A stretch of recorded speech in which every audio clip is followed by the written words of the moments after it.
Welcome to the Salmon Runs YouTube. Enjoy the video.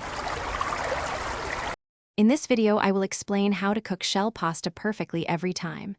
First, let's get our water ready. You'll want a large pot, at least 6 quarts, to give your pasta plenty of room to swim.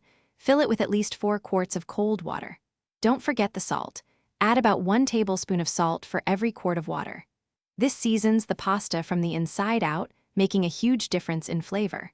Bring this to a rolling boil before adding your shells.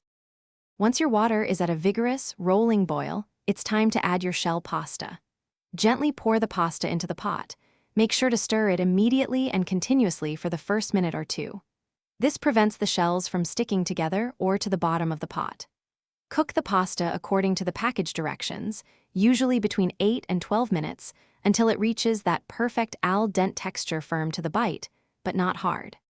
Before you drain your pasta, remember this crucial step. Scoop out about 1 cup of that starchy pasta water. This liquid is liquid gold for your sauce.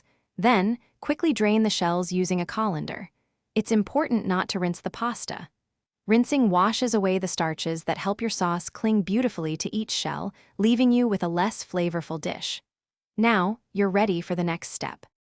The moment your shells are drained, transfer them directly into your warm sauce. Toss everything together gently but thoroughly, ensuring every shell is coated. If your sauce seems a little too thick, gradually add some of that reserved pasta water, a tablespoon at a time, until you reach your desired consistency. This helps the sauce emulsify and stick to the pasta. Serve your delicious shell pasta hot and savor every bite. Thanks for watching. Consider subscribing if we helped you.